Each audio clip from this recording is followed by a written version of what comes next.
Hello everybody, welcome back to Level 1 News. Today is May 24th and we're doing government and security news.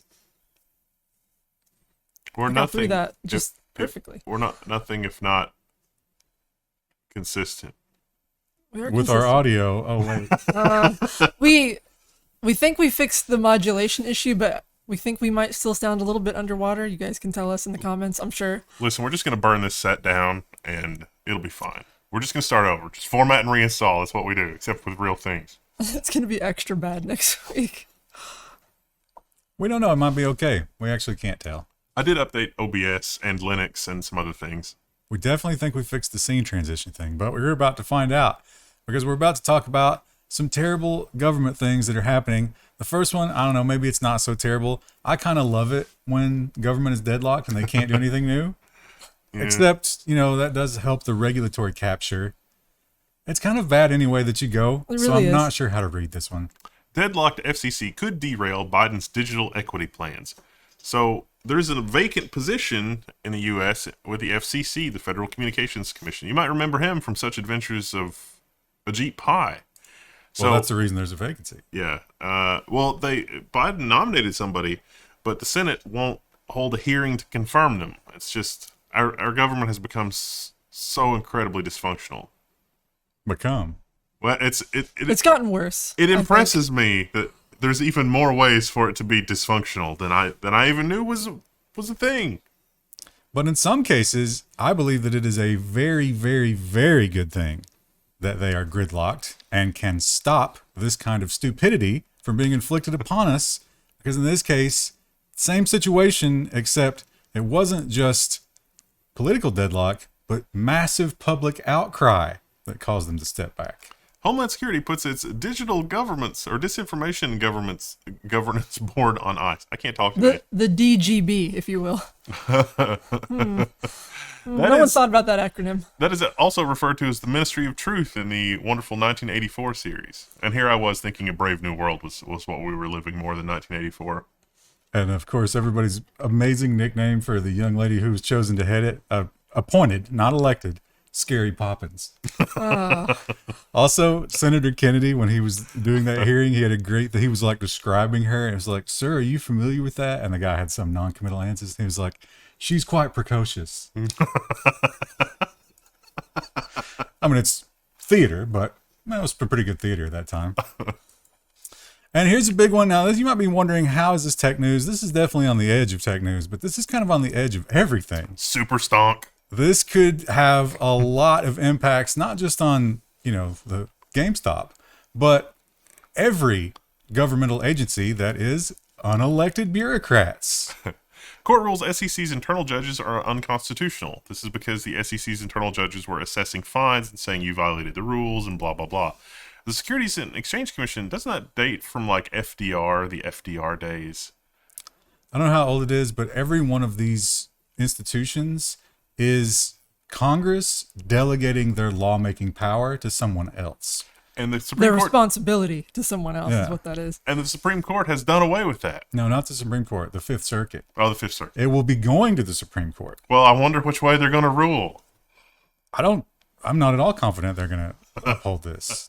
I think this is too threatening to the overall structure of government. Nah, this is the Ajit Pai play. I think that this kind of dysfunction is exactly what they want, because this is what Ajit Pai did. When Ajit Pai was in the FCC, he said, I don't have the authority to do this. You think they have the authority? I think the SEC has the authority to investigate fraud. Like, if we look at enforcement. Yeah, if we look at, I think the enforcement should be referred to a prosecutor. No, but enforcement is what they should be doing. What they're doing is creating law and regulation. Yeah, that's probably they're not inventing new things, which should Congress. I can't remember the wording of it, but Congress has to actually passes pass the laws, the rules and the laws. But we've delegated. The FCC has delegated stuff in a kind of a way for radio spectrum as well, though, and it's okay that they have rulemaking with that. I don't know. There is a line there somewhere. Yeah, I feel torn in both directions, because it's like, do I really trust my Congress critters to understand this? But then I don't know if I really trust the bureaucrats either. So and the level of corruption inside the SEC really does seem pretty staggering too, because you look at the naked shorting stuff. I mean, look, I'm an idiot. I don't know anything about that, and it looks pretty clearly like it's fraud. There's fraud going on, and yet there's no criminal charges. I don't understand. We don't need new laws to prosecute fraud, right? I mean, we just need to lay bare that this was a kind of fraud, and the SEC can help us do that. How about this argument? How about the fact that when the SEC brings enforcement action and they do it all on their own and they deal with you, they haggle, they get what they want, and they let you off with a little bit of a slap on the wrist, and everybody's happy. No one admits fault. There's no discovery. If we had a jury trial, we would know exactly what these people are doing. That seems like that would breed corruption. You're talking about how it's done now. Yeah. But you're arguing against it. I think that the companies not having the SEC suddenly, the companies will run even more amok than they are now. And they will get sued into oblivion, and then we will discover all of the bad things over the course of the next few years. I feel like you guys have reversed almost, because usually it's Wendell who's really pessimistic. You're very optimistic that they would actually slap him on the wrist. I'm not even optimistic that the Supreme Court will uphold this. I think the Supreme Court will go the other way. You think the Supreme Court will Keep the SEC. Okay. I don't know, because this seems like the same play that they had with the GPI, where they just got rid of it and then it didn't. The corruption would be better for the corruption if the SEC didn't exist, as limited in function as the SEC is.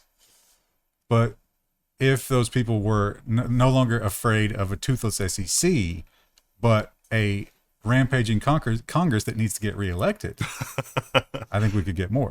Nancy Pelosi rampaging against, I mean, I think you're being maybe a little optimistic about our Congress critters right now. Disney can basically buy Congress critters. It's been shown to happen. I mean, I'm not saying that I have any faith in Congress at all, but there will be a transparency to it that there is completely No, there isn't right now. I mean, that is a net benefit. Either way, not clear cut, maybe, but I mean, gosh, we could dedicate a whole Level 1 channel to just the amazing stuff from Discovery, because the stuff that came out in the Apple Epic lawsuit, like, we could just talk about the exhibits there. The Zuckerberg emails, the Tim Cook emails. Those are amazing. And you're never going to get those until you have a trial. Oh, we've already seen a microcosm of how Congress will deal with the corporate corruption, too. It was the Zuckerberg testimony in front of Congress. Yeah, well, that is the other argument, is that there are for sure people in the SEC who can understand these very complex financial vehicles. That is completely out of the scope of Congress. They cannot do it. Tim Cook, why does my Android phone not give me email notifications? That's what I'm afraid of. It's like, oh, they have teeth, but they don't actually understand how to use them. And then they will be lobbied, but SEC's already heavily lobbied. They're all lobbied, yeah. I don't know. I mean, it's not good. I admit it's a hard fence to you don't want to, you straddle it and you're like, this side or this side. But yes, I think get rid of unelected bureaucrats. I'm always going to fall on that side. Yeah. And a little glimmer of good news, maybe for our audience at least, if you are a security researcher. Up until now, you've lived in a very unsure world. For example, you might find out that red light cameras are cheating and defrauding everybody around you, and that might end up with felony charges against you. That happened. That's just the world we live in, and hopefully maybe less of that. The DOJ announces it won't prosecute white hat security researchers. Of course, the DOJ operates at a federal level, so... Also, if you read close enough, this is one of those non-binding agreements. Yeah. So I don't think in the case of all of these, you remember who was the guy that they had like a Twitter cow? That was him or something. Nunez's cow. Yeah. I don't think that would stop him from attacking that. Right? I don't think he would be worried about this because it's non-binding. This memo also reads like we're real busy right now. We should probably dial back this. But if we get unbusy again, then we can revisit this. Which is sad. Very sad. I think they're going to be busy. And the economy, boy, it's not doing too well. No. It's having some serious issues. Inflation probably being the worst thing for all of us right now. I mean, is anybody immune to inflation right now? Even Elon Musk is feeling it. Elon Musk has got a lot of problems this week. But we all can agree that inflation is bad, and there's a lot of it. But we can't agree on exactly what's causing it, which is causing our oligarchs to fight with our elected leaders. The White House has slammed Bezos, his criticism of the Biden tax comments. So Bezos says taxing the mega rich is not the way out of inflation. Biden says it is. I don't know. The mega rich have captured a lot of the money that's been printed as a result of the global situation in the last couple of years. Yeah. It would certainly help, even if it wouldn't completely solve it. Wouldn't the capture of that money actually stop inflation though? That was I seem to remember that was one of the rationales. It's like, this won't cause inflation because the billionaires are capturing it anyway. Well, they're not moving it around. Musk is moving his around, I think. Yeah. But yeah, it wouldn't go into the money supply. I mean, I don't believe at all that Bezos is causing inflation. Economics. It's the money printing. Yeah. You know, we've been printing money for the better part of, 20 years now? It's catching up with us Most finally. of my life. And we have some California rulings that are getting smashed down by some appellates. And this one was pretty controversial. Admittedly, there is definitely, the number is very skewed in one direction. But does mandating it fix it? Judge rules California law requiring women on corporate boards is unconstitutional. So it was, if you have 6 people on the board, 3 have to be women, and less than that, it was like 1 or 2, depending on some rules. But this also says that only like half the companies in California actually even filed a disclosure saying what gender the people on their board identify as. So I don't think this was taken seriously even by a lot of California companies. But isn't it illegal almost everywhere to hire based on that? Yeah, it's gender discrimination though. Yeah. Krista, I don't know. You got any, it's like... Wow. Wow. Got any thoughts? I mean, would it be nice to see more women in leadership? Yes, but mandating it, I don't know that that's the way forward. Also, it's a culture. It needs to be a cultural change and not someone from the top telling you what to do. But also they have to be looking at the reality that eventually some guy is going to be like, no, I'm a woman. And there's nothing they're going to be able to do about that in California. So might as well just get out ahead of that. Because once that happens, you have to either face the insanity of it or just accept it. So let's not let that happen. ID.me, we followed that whole issue with the federal government. And they were like, hey, we really need to figure out who people are, but we're dumb. We really can't do that. Let's just hire somebody to do that. And let's not look into their past all that much. Senators urge the FTC to probe ID.me over selfie data. Where did that come from? Where did it go? Where did it come from? Cotton Eye Joe. This is Brian Krebs again. He's getting a lot of mileage out of the ID.me. This was, so the IRS has got a problem. It turns out that you can, with the Equifax leaks and everything else, it is trivial for criminals to just look you up and get your tax refund from the IRS. The IRS doesn't really have a lot. It's like, what's your taxpayer identification number? Where do you live? Well, it turns out Social Security. Yeah, I mean, what can they ask you that the criminals don't know? The make and model of your first car. Those databases have been leaked as well. Or you just happen to know somebody. So it's a little bit of a problem. ID.me was the IRS saying, this will fix it. Spoiler alert. It didn't fix it. No. But more importantly, ID.me said we use one-to-one facial recognition. That is, we take your face and we only compare it to the record that we know is you, of your ID, your actual physical ID, that we have that on record. Probably bought that from ICE or somebody else was selling. California was selling them. And so don't worry, it's not many to one. And then someone was like, hey, actually I used your service and I observed the network, and for sure it's not one to one. You're looking at the big database. And they're like, well, yeah, we're doing that on registration, but just the one time. And that's a whole different ball of wax. So they're not requiring them anymore, but we all know the boiling frog is coming back. Right. What entity has Congress delegated authority to investigate that type of fraud? Oh yeah, I'm sure another engagement unelected challenge. Where do we file a complaint there? Because Brian Krebs asking for it. I don't think they delegated the authority to Brian Krebs. Who's going to look into this? No one. Literally no one. Yeah. There's your answer. Brian Krebs. Yeah. And we all have heard the fallout from the whole U.S. Terra Luna thing. It's not good. Did some real bad things to the cryptocurrency market. Cost me a lot of money. Unrealized, though. I mean, it was always just a fantasy money. But never let a crisis go to waste, right? A lot of U.S. politicians don't like cryptocurrency. This is a great reason to say that they're bad. Bloomberg has the article, "Stablecoins are not ready for consumer payments." The U.S. Watchdog say the CFPB chief says that Terra collapse raises doubt about stablecoins. Somebody found a way to game the system and make the stablecoin unstable. He's not necessarily wrong.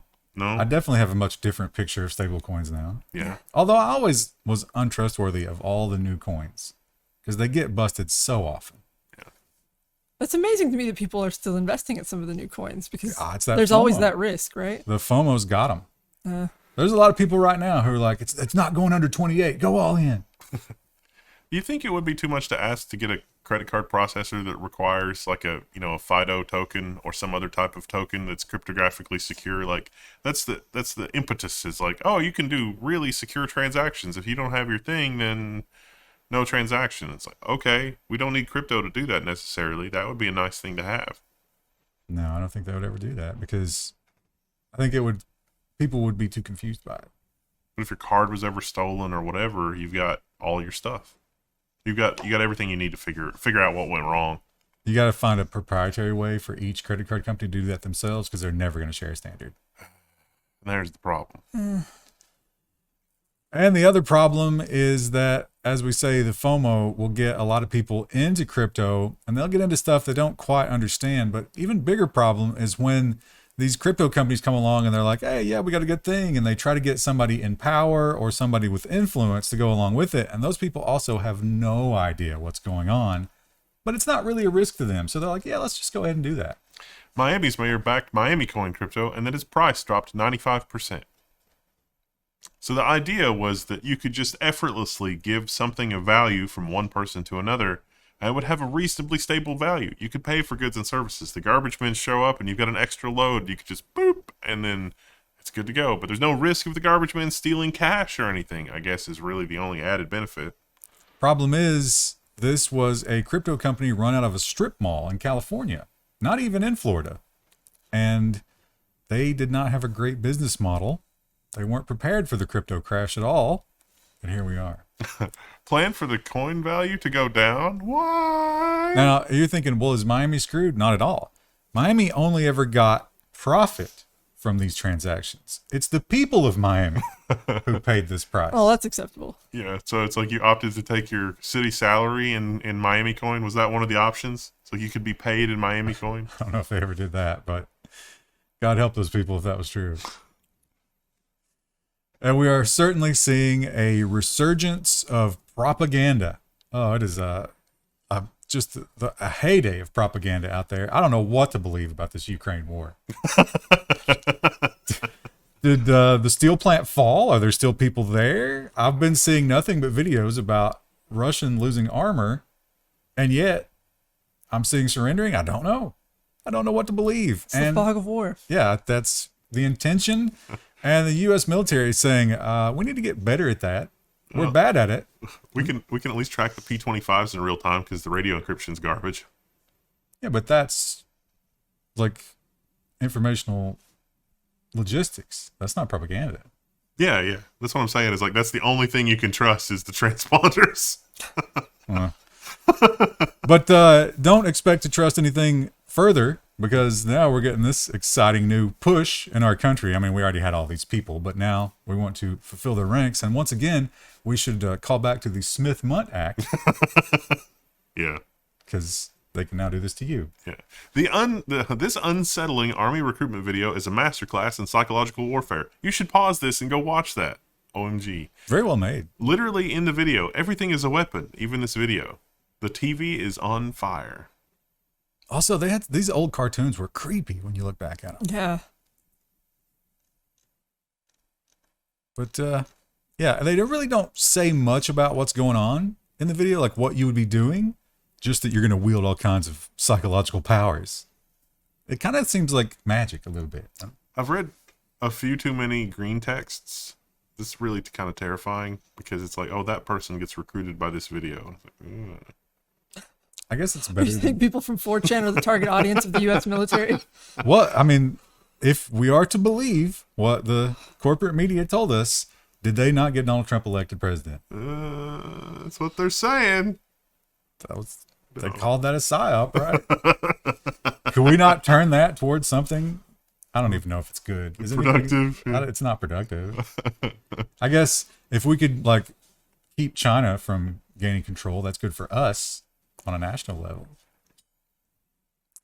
Speaking of keeping China from gaining control, Well, these guys are late to the party, huh? a little Yeah. bit. Because this happened a long time ago. And in fact, when you read the article, it's like, oh, the opposition had a lot to say about this, but they're not saying we shouldn't have done this. They're saying we should have done this last year. Canada bans Chinese tech giant Huawei from 5G network. The decision comes loaded with the implications for national security and diplomacy. All right, so what happened is somebody finally looked into this because they thought it wasn't real or it was propaganda or whatever. And then they got the report back, from the security audit and some of the other stuff. And it was like when they opened the Ark of the Covenant on the Indiana Jones movies. There was just melted people everywhere. And they were like, yeah, we need to ban Huawei. It's a little more sensitive in Canada because they have a lot more Chinese property owners than we do, I think, right? Or at least percentage wise. Yeah. And if those people were to just bail out all of a sudden, I'm sure it'd be bad for them. Yeah. It'd be great for the real estate market for people who are actually trying to get in and live in those houses. Yeah, I don't think they would ever do that though, because I don't think those people necessarily want to go back to China. I mean, there's an argument that maybe some of this equipment is so poorly engineered and so poorly hardened that it's not deliberate. But at that point, it's like you have a brick. Why does a brick need to be able to be remotely disabled by radio? Like, that's more complicated than just making a brick. So then that argument kind of falls apart. The Apple guys in the Apple basement working on iBrick right now are like, oh, Once the warranty expires, it turns to a liquid. It's like, who even wants that? Tim Cook. Planned obsolescence.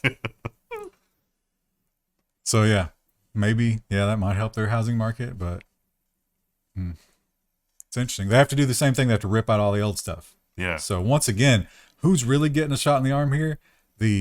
I don't know. Does Canada are they going to be buying our stuff? Do they have companies that make a lot of that stuff? Well, they have a few, I'd imagine.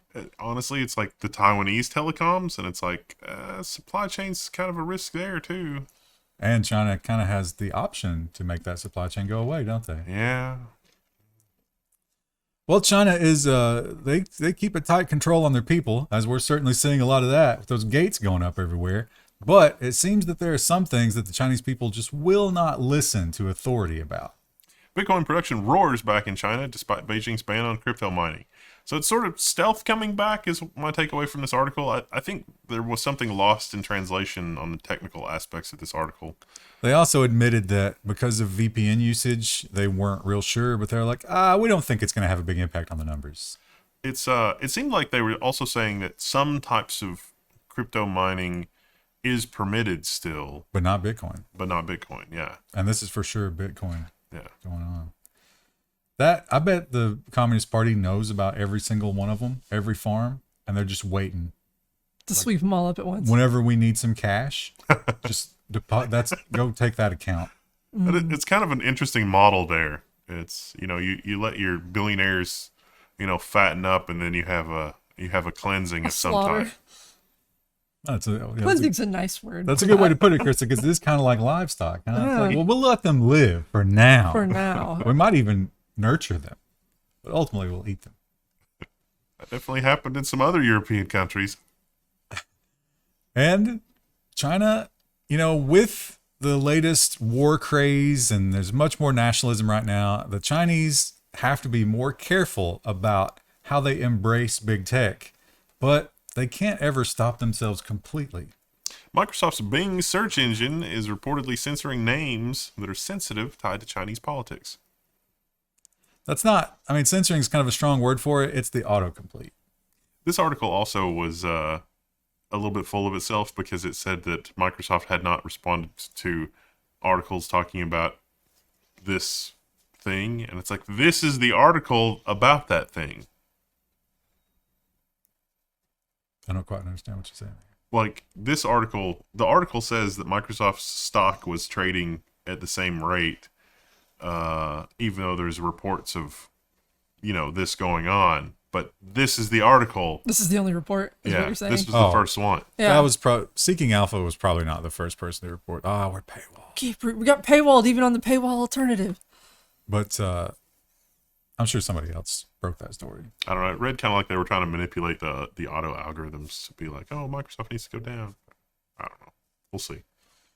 And Hong Kong used to be kind of a little island in China where you didn't have to deal with all of that control. But then China said, nah. That's over. I think we're going to bring them into the fold. And they continue to fold them. Hong Kong Mulls blocking Telegram channel as part of crackdown on doxing, according to this report. Doxing being saying anything about CCP members. You're not allowed to talk about them. Or Hong Kong. Also, they got their new leader, who, shockingly enough, really pro-China. Yeah. Weird how that happens. But if you work for a big tech company, sometimes that can mean more to you than your national identity, especially when your national identity is screwing you pretty hard right now. Most Google employees have left Russia, at least Russia's subsidiary, and it's going to file for bankruptcy because its bank account was seized. So it didn't shut down. I mean, they were still trying to operate and sort of keep things going, but then their bank account was seized, and so they said, well, No money to pay anybody. Guess we're done. All those people are going to Dubai. I bet they have a real nice place for them there. Yeah, that's probably true. That's all expense paid. Dubai's expensive. Yeah, that's probably culture shock. You're right, because of the cost differential and just everything. And plus, what about their exchange rate? Are they going to pay them in Dubai money? Probably. That's interesting. That's going to have tax implications. What if you're a female employee from probably, Russia? They'll probably be able to ignore the tax implications. But Russia, as much as it is sort of turtle shelling and rejecting the rest of the world en masse, they do have some things that they can't get rid of because it would probably lead to revolution. Russia says that it's not planning to block YouTube or cut itself off from the internet. We literally just tested this. There's that guy from Russia who does videos with his family, the Adorables or whatever, and he is still posting. He's been posting like once a week. But for sure, they're not getting paid, right? Because Google cannot. Yeah, I wouldn't think they're getting any money from their channel right now. Is he getting a bunch of mysterious packages from Dubai? Not that I saw on the 5 videos we looked at. And India kind of following the Chinese playbook here, huh? Yeah. This is a lot of the same steps that China started with, and look where they are now. India says the VPN firms that are unwilling to comply with new rules will have to pull out. The new rules are basically, we really want to know who's using a VPN service, and we also want to know what they're doing on the VPN service. And you have to register your name and like something else too, right? Yeah. So VPN can protect you maybe from the advertisers and stuff, but not from the long arm of the Indian government. They will know. And if they don't know, you're going to get rid of them. ExpressVPN said, well, we probably can't do that business like that. But I don't know. VPN companies do have a tendency to give in eventually. We've seen, actually, didn't we see almost this exact same thing a couple years ago? Yep. Are they just rolling this out again to scare us? No, it was with key fobs. Now it's with Bluetooth. Just because we've moved into a new realm. It's the same attack. New Bluetooth hack can unlock your Tesla and all kinds of other devices. All it takes to hijack Bluetooth secured devices is custom code and $100 in hardware. Turns out your Bluetooth phone is in the house. All somebody really needs to do is just repeat it and or find where you are, and then look at that, you're close to your car. We don't have to decrypt the signal. We just have to get it from A to B. So before they were doing this further up the stack, this is at the link layer, which they claim is fast enough that the timeout will no longer stop it from happening. So, bad news. They do point out that, it's kind of the same as lockpicks. If someone really wants into your car that bad, they know where it is and they know you, it's going to happen. Good Lord, we have a lot of stories left. This is a long section. It's a lot of news. That's what the people demand. Some people. another article I feel like we've seen before, right? Yep. And every Yeah. year they roll this out because every year nothing gets better. The passwords used by most CEOs are startlingly dumb. I can't say You almost that got word. it. You're 0 for 3 on that. Startlingly. That's a strikeout. Starting. Now I can't say. Wow. I've Startingly. infected you. Startlingly. Startlingly. Was it startlingly? I mean, that's a kind of a clip way of saying it, but I think it's technically close Now enough. that you've messed it up, now I'm like, I don't know. Maybe I've been perceiving it wrong this whole time. I would say It's startling. I can't pronounce a word correctly. Wow, you got all of it. Like just adding the ly is what gets you, huh? Yeah. Startlingly. That's pretty close, I would say. But they point out, obviously, 1, 2, 3, 4, 5, 6, monkey. There's just a lot of really dumb stuff. What they recommend, if they kind of danced around this, but what they're basically saying is, if you're that stupid, the best thing you can do is come up with a phrase in your head and choose 3 words from that phrase and use those 3 words in combination. 2-factor. Well, that too. They didn't even get it done. Come on. Let's say you're the guy, you're the IT person who has to demand that the CEO set up his 2-factor, and he says, "I'm not doing that." That's my life every day. Correct horse battery staple. That's the only way to go. It's kind of what they're suggesting. Mm. And RCS is the new SMS, and it's exciting because it can now add emojis and pictures and media and all kinds of nonsense that's integrated into it. So, of course, what do they immediately use it for? Google Messages RCS is being used for ads in India. That's all there is to this story. We really hates it. Look at this beautiful stuff you could be getting in your phone. Oh, it's so good. I hate it all. Terrible. They're not sure what they're going to do about it. And we have learned so much about supply chain attacks. We have people poisoning the well, the GitHub stuff. It's all a mess. What are we going to do about it? Well, I guess we centralize it under a very untrusted company. Is that what we're going to do? Google will start distributing security-vetted collections of open-source software libraries. Popular package will be made available to Google Cloud customers in Q3 2022. It's a lot of words to basically say, hey, all these people that are attacking things like PyPy and the Node.js, repositories and all this open source stuff, we probably should bring that into our stuff and monitor it for malicious changes. Yeah. Now, here's my question to you. Without any sort of badness, let's say as it exists right now, there's no supply chain attack. Is there any possibility, even a 1% possibility, that YouTube DL gets into that list? Oh, absolutely. It is 100% going into that list. He's being sarcastic. And, Android, they are the force of freedom, right? The naughty list, that is. Sideloading is not allowed in the walled garden of Apple. But This makes me sad. the free wild west of Google, you can do that kind of crazy stuff. Oh, wait. Because they're pro-user. Oh. But Total Commander forced to stop letting you install APKs. This dev took action following a Play Store policy complaint. So Total Commander was like a file browser thing. You could browse files that you've already downloaded. You could use it to install an APK. It's like, oh, that's an APK. I can install that. The Google policy technically says you're not supposed to manage updating your app on your own. It's supposed to go through the Google Play API. So he said, okay, I will block installing my own APK so somebody can't self-update it. Google said, no, I don't think you understand what we're trying to tell you. no APKs must be moved. I never used Total Commander. I use Norton Commander and Xtree Gold. I think that's what that's named for, is Yeah. the old Norton Commander days. But we're talking about DOS. Yeah. This was literally back in the days of a command line. You young whippersnappers don't know this pain. Back in the days of command line, I was like, oh God, I wish there was a visual way I could move my files around. That's what this was. And on something like Android, where you get no access to the file system, super convenient, right? Yeah. But you can't have it. Because the Android is still super, super buggy unless you're using Google Drive or something. It's like, I would like to save this to the local memory on the phone. It's like, no, you don't want to do that. What's that? And then later, when you go to try to find that, it's like, I don't know what you're talking about. There's nothing here. It's the same way on the Apple iPad. Saving files and Yeah. moving them around, it's a pain in the ass. I don't know what happened to that file. Was there maybe some CSAM in it? Don't threaten me, phone. And Don't speaking tase me, bro. of naughty images, it's nice to see when ransomware strikes, somebody finally had a good backup, and they knew they had a good backup. National bank hit by ransomware, trolls hackers with naughty pics. Eggplant pics. I like how they did the actual eggplant instead of the emoji. Yeah. We all knew what it meant. And they also gave them a little phrase, which we won't repeat, but they instructed them what they could do to the eggplant.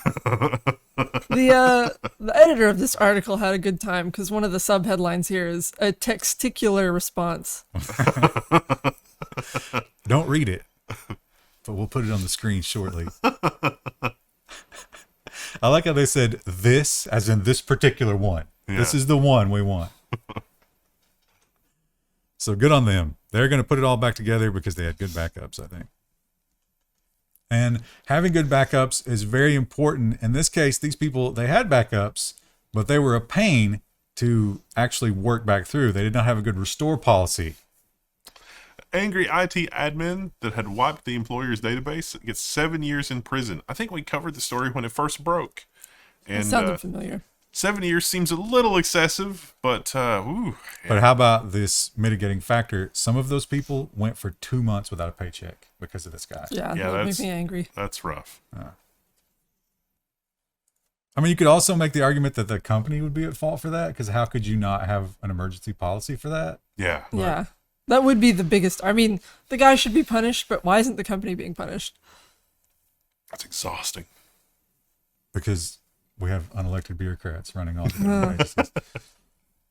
And as bad as our government is, it is not quite in the same level of turmoil that Costa Rica's government is. Ransomware gang threatens to overthrow Costa Rica government. So they're pretty crippled by this ransomware. This is a new government that has stepped in, I think, and only been in office for a week. He inherited this mess. And he's doing his best, but it's not going well. Not at all. He says we're at war, and that's not an exaggeration. I guess it's got to feel like that, right? What do you do? And here's a nice story to terrify you. We've always known that this was a thing. Obviously, how else they do all that tracking and find my phone and all that nonsense. But you count on that internal Apple security. It's like, no, it's fine. But how, Apple? How's it fine? No, you're not allowed to see that. It's just fine. Researchers devise iPhone malware that runs even when the device is turned off. Research is largely theoretical, but exposes an overlooked security issue. I was ready to call BS on this article, but no, it turns out even when your iPhone is dead, it reserves enough power to keep Find My iPhone and the AirTag stuff working. Which makes sense. Yeah. It's like if somebody steals your phone, it can still be tracked and located. Other phones will report in where it was. But it turns out that the security processor that's doing that, you can co-opt that. You can run your own code on that. And no amount of iPhone security updates are going to change that once it's in. I bet you that the Pegasus people know that, the NSO group. I'm sure they do, yeah. I'm sure they use it quite a bit. You think anybody inside Apple even has a clue to look for that kind of stuff? They do now. You think they will? Or do you think it's like, those people are expensive? Well, we've seen a lot of recent problems with Apple where they did seem to take that approach of just like, nobody's ever going to do this. And then... Yeah. I mean, you've got people like NSO out there, right? You have to always think, no, they will do everything that they can. Yeah. And they might be better than us at it. That's the terrifying part. It's not us as in us. I'm talking about Apple saying that. Yeah. And, you know what my favorite thing about the internet is? Newsletter signups. Advertising, influencer marketing. For the life of me, I cannot figure out who wants all these newsletters. Like, is there something out there, some person out there who wakes up every day and they're like, today's the day for the Google newsletter, the Best Buy newsletter. I love when you're looking at a project and it's like this project, or you're working on a project and it obviously costs millions of dollars. And then you get, 5 seconds later, you get the overlay with the newsletter sign up. It's just like, I know that the people that built this knew better than to put this here. Who in the food chain demanded this? They need to be fired. Clients demanded a lot. Yeah. And I'm just like, please. Yeah. Well, no one cares. We've been in that position. If they hire you for more than like 7 figures, pushing into 8 figures, you have to tell them that that's really stupid.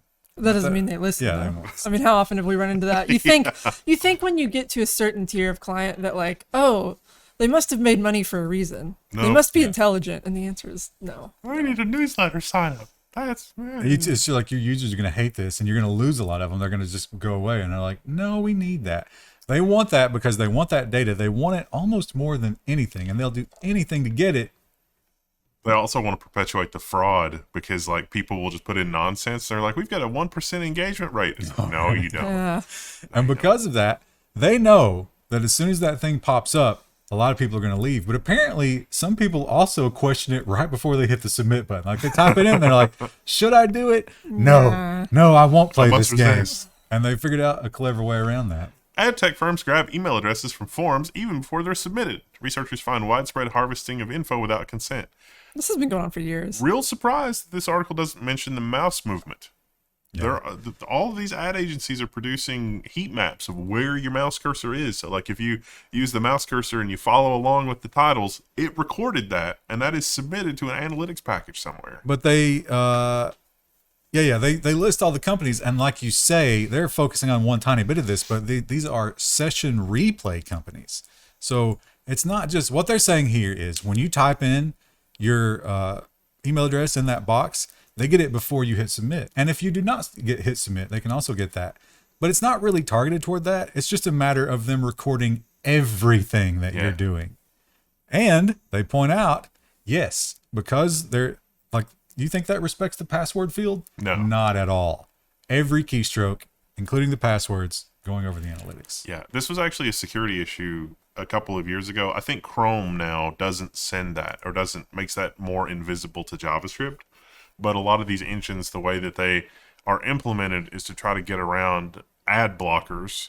And so they try to make their JavaScript look like it runs with the page instead of its ad-related JavaScript. So you may end up picking up the password anyway.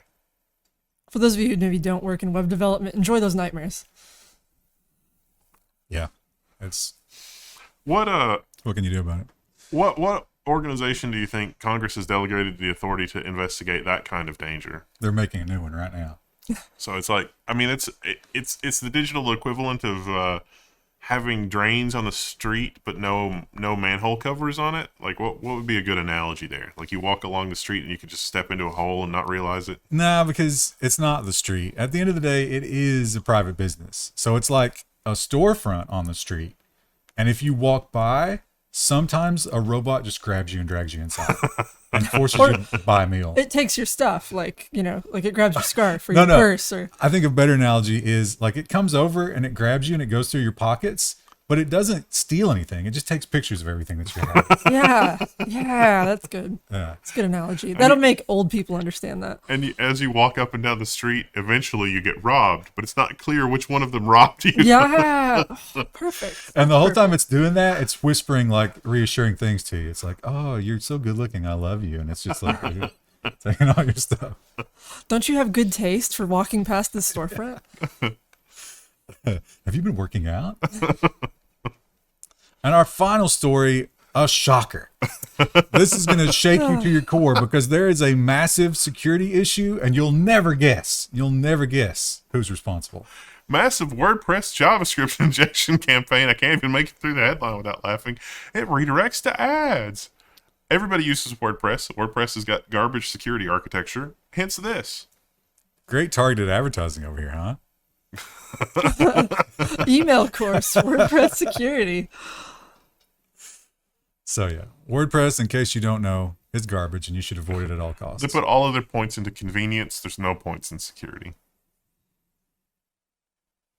I'm amazed WordPress is still a thing, but People like it. There's a whole thread on the forum that's like, why is it terrible? And then there's a lot of people that are like, you have no idea.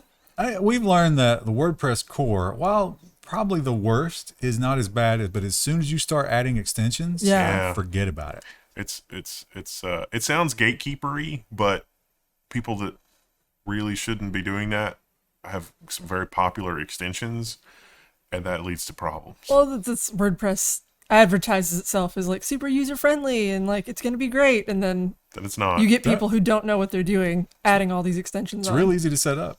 Yeah. Yeah. It's definitely that. Of course, that's true of other things too. I mean, I've certainly cleaned up my fair share of code from other people that have worked on things that are harder that have also really screwed it up. Yeah. Well, there's a lot of shopping carts that are bad about that. Yeah. It's all bad. What do we got for tomorrow? By the way, only 44 minutes. Oh, I You felt guys- so much You guys longer. acted like it was taking forever. It felt like a long episode. There was a really lot did. of stories. That's average, yeah. Tomorrow we're going to have business, and I guess we'll do social. Woo! We'll see you guys then.